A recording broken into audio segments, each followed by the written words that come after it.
jadi domba, mau dipimpin oleh gembala. Amin. Nggak bisa kayak kami suka hati kita.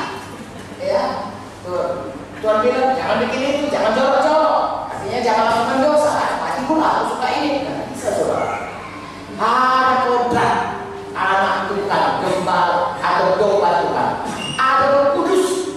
Karena kita tidak mau dosa. Itulah tandanya yang sudah ada lahir baru kepada kita. Jadi saya singkatkan saja. Roma 12 ayat 12 berkata harus berubah. Amin. Dan sepanjang buku ini berkata kita harus menanggalkan manusia lama dan memakai manusia baru. Terus kita akui sampai menjadi seperti Yesus. Saudara tanya nanti kepala saudara mengajarkannya. Tapi saya dan saudara tiap hari harus berubah. Amin. Mengapa? Karena hidup orang itu berubah.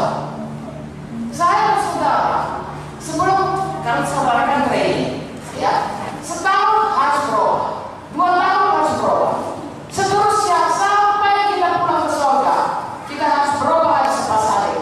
Semua yang menunjukkan bahwa kita ini memang diciptakan Tuhan untuk menjadi segala dengan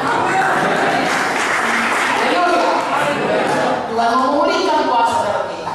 Kalau selama ini setan yang memerintah kita bikin dosa, nggak bisa kita lawan. Ya, aku nggak mau merokok sehari 2 hari, seminggu lagi udah merokok lagi. Aku nggak mau lihat pornografi, ya situs dari HP ku, ya seminggu 2 minggu. Minggu berikutnya udah nggak tahan melawannya.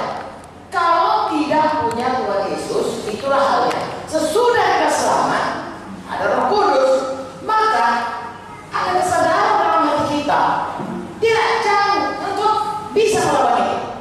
Dan kita bisa lawan. Roh Kudus itu mematikan semuanya yang tidak ada ini. Bukan hanya dosa diampuni, tapi yang berdosa itu pun dilepaskan Tuhan dari kita. Sehingga saya dan saudara bukan lagi setan yang memerintah kita, bukan dosa yang memerintah kita. Kita memijak semuanya kuasa-kuasa kegelapan, memijak ular kepala jengking, setelah setan yang memberi penyakit, yang menggoda kita untuk jatuh pada dosa, dan patahkan semua kuasanya. Dan kita hidup menang dari satu kemenangan kepada kemenangan yang berikutnya. Dari kemuliaan kepada kemuliaan. Kalau tadinya kita hamba dosa, kita menjadi hamba kebenaran. Ada orang apa berkata kita lebih daripada orang yang benar. Haleluya. Pulihkan bagaimana kita yang memerintah di bumi ini. Sekarang, saudaraku, pada waktu kami ditembak, ya kami pernah dibom, pernah ditembak. Jadi pada hari yang kami ditembak itu, ya kami naik mobil, tiba-tiba mendengar bom. Kami pikir bom mana lagi meledak. Rupanya ditembaknya dari dinding mobil, pintu mobil itu kena kaleng supir. Langsung layu sekali jatuh, darah bersimbah. Kemudian penembak itu datang ke depan karena mobil terhenti. Pas waktu itu ada polisi tidur, di situ lagi tembak. Kemudian mobil terhenti, ya waktu jadi depan, saya datangnya ke samping, saudaraku ditujukan yang pistol itu.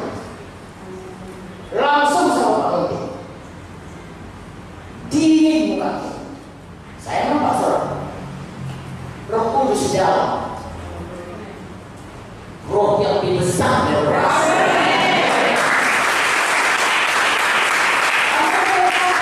Saya serentak berkata, dalam nama Yesus, dalam Yesus, tidak bisa kau tembak. Dalam nama Yesus, dalam nama Yesus. Saya tidak tahu berapa lama. Saya pikir selama-lamanya sakit. Karena itu yang tinggal meledak. Kelihatan mukanya bingung. Turunkannya. Lalu balikkan badannya, pergi dia kalau saudara disimpang kira-kira 50 meter jatuh sendiri. Saya tidak tahu saudaraku. Tuhan nanti yang menerangkan kalau kita pulang ke surga. Entah malaikat sebesar apa. Kenapa itu? Karena Tuhan memulihkan kuasanya. Amin. Kuasa kepada kita, tanda orang percaya mengusir setan dalam Yesus, dan setan itu harus turun. Kepada nama Yesus, nama yang atas segala nama, ya, di mana segala mulut bertelut, segala lidah mengaku bahwa Yesus itu Tuhan. Nah, hal seperti itu bukan hanya kesaksian kami, kesaksian kita semua. Apalagi hamba Tuhan ini yang sudah melayani saudaraku, nempuh banyak-banyak tantangan dalam hidupnya.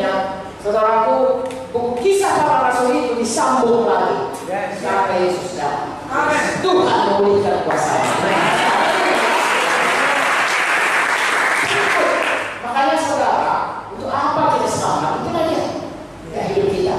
Kembali seperti berubah menjadi seperti Yesus ada pasal kuasa di bumi ini.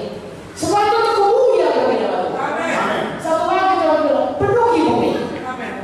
Saudaraku, kalau dulu pada waktu Eden, Tuhan bilang penuhi bumi untuk hidup kekal bagi keturunan kita. Sekarang ini, kalau kita mau memenuhi bumi baru, Yerusalem baru, haruslah itu keturunan kita yang percaya kepada Yesus. Anak badani atau anak rohani, anak badani kita, kalau dia nggak selamat, nggak percaya Yesus, kalau kita akan berpisah. Kita ke surga, dia tidak ke surga. Bukan peranan kita, kalau kita bersaksi kepada dia, lalu menjadi anak rohani kita, dan kita layani dia, kita muridkan dia, sehingga dia setia sampai mati. Kalau itu anak kita, itulah yang memenuhkan Yerusalem baru, bumi baru. Makanya Tuhan memberikan kepada kita perintah agung. Halo, amin. Beritakan Injil, jadikan semua manusia ini segala bangsa muridku. Itulah nanti yang memenuhi bumi baru, Yerusalem baru. Makanya saudara dan saya harus menginjil dan memuridkan. Menginjil memuridkan itu bukan pekerjaan hanya Bapak Aritonang dan Ibu Lisnet, bukan. Itu pekerjaan kita semua. Di dalam Alkitab hari ini tidak sempat saya sampaikan, ya, tapi saudara percaya Efesus 4 ada pemimpin dalam sidang, ada namanya rasul, ada namanya nabi, ada namanya penginjil, ada namanya gembala, ada namanya guru. Itu office, yaitu kepemimpinan